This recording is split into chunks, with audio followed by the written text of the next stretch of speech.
So how is it going, guys, and welcome back to another episode of 5 awesome mods to download. This is episode 15. As always, if you guys do want to check out some of the previous episodes that I have done, just in case you want to check out some other cool mods, I'll have a link in the description below to a playlist that you guys can go to. But enough talking, jumping straight into the video today with the first mod, and this is known as the DKS 501 Sniper Rifle by Lieutenant Commander.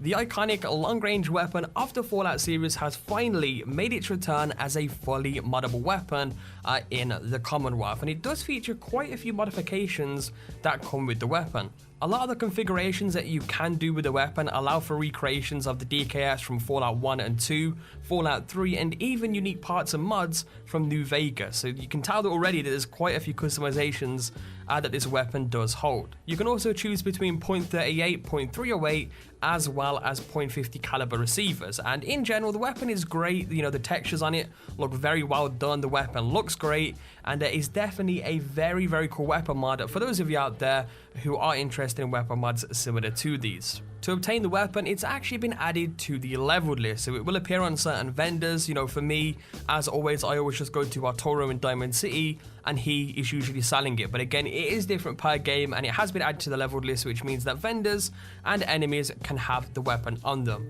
And that leads us into our next weapon mod of the video, which of course is the G3 Classic Assault Rifle, and this was by Trains CDG. The G3 is back in its original form, and again this weapon has also been added to the leveled lists, so vendors and certain enemies can also have the weapon available to you.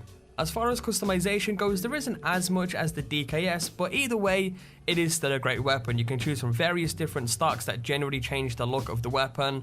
Some of them would even change the color of the weapon as well. I ended up going with a stock that made the weapon all black. There's various different sights. I prefer the reflex one just for aiming purposes, but I don't know if it looks the best with the reflex. The same with the DKS as well. The reflex doesn't really look too good on the DKS, but it's just my personal preference when aiming in with these type of weapons. And I mean, aside from that, there really isn't too much left to talk about. I mean, the weapon looks great. Again, textures are perfectly fine with this weapon mod, and it's just another one of those really cool weapon mods to add to that collection if you are interested in mods similar to this. Now, this next mod isn't going to be for all of you out there, but it's known as Batman Beyond and Batgirl by Tenebris. Hopefully I'm pronouncing the mod author's name right there, but as the mod title suggests, it literally adds the armor and clothing from Batman Beyond and Batgirl into the game. And if there's one thing I'll say about this, the level of detail on this clothing and armor mod is great. It's honestly up there in some of the best in terms of detail, and the way it looks is great as well. I know that, you know, again, not all of you are going to like this mod because,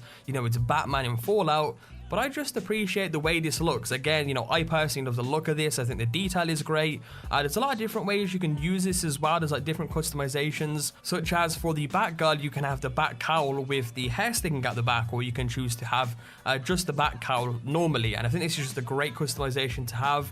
Again, in general, the suit for the Batgirl looks great. And for the male character, you can also have the visor on or visor off as well. But you can also wear this on the female character if you like. But of course, that is more for male characters out there with that suit. In general, it is a great armor mod. You know, it's very well done, very well made with a lot of detail.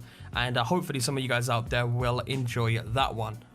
And for the next mod here, we have another power armor mod. Again, I don't really cover power armor mods too much, but this one is really cool, and it's known as Midwestern Power Armor by Captain Ultima. And this is one badass looking piece of power armor. Again, I don't really cover power armor mods too much, but when one comes around that looks really cool, I do like to feature them in videos. And of course, this one definitely falls under that category for me. Now, to find this armor, once you have downloaded and enabled the mod, you want to head over to the old barn or shed near the Boston airport. I'll bring up the exact location for you guys right now, and you'll find most of the armor sitting at the power armor station, and the rest of it will actually be in a chest just to the right of it, as you guys can see there by the gameplay in the background. In terms of customization, you can apply a lot of different types of paints to this. There's the Black Knight paint, which pretty much makes it completely black. You've got the Brotherhood of Steel version as well, and there's also various other paint jobs that you can go with this power armor,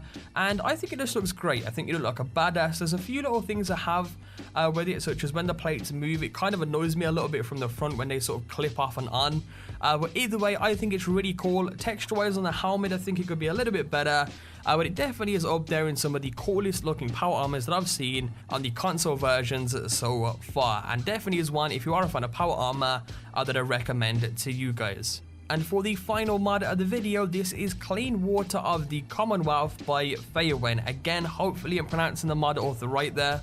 And this actually does various things. I mean, as it suggests, it literally cleans up the water of the Commonwealth, removing radiation damage from swimming and drinking water. However, this is the tropical version, which means that it does actually change the way the water looks, and it gives it a bit more of a tropical and vibrant vibe compared to the other version. This mod is also compatible with the wet mod, or the water enhanced textures mod, which is pretty cool as well.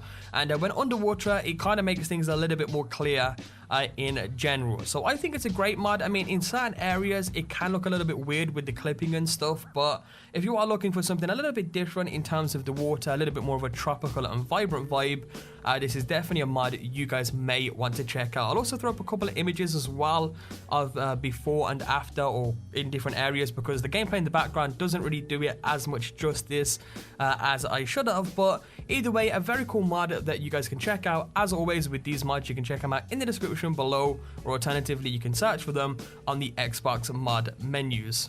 And that, my friends, is episode 15 of 5 awesome mods to download. As always, guys, if you do enjoy this as a series, be sure to leave a like it down below. Your support, of course, is always greatly appreciated on the channel. And we've gone through quite a few mods with this series. So as always, if you didn't like some of the mods in this video, be sure to check out some of the other episodes, as there is some really cool mods in those as well that I'm pretty sure some of you guys out there would definitely enjoy. As always, with that, I'll have a link in the description down below to a console mods playlist that you guys can go to view all of that good stuff. But as always, hope you enjoyed the video. Subscribe if you're new, and I'll catch you guys next time with a brand new video. Peace out.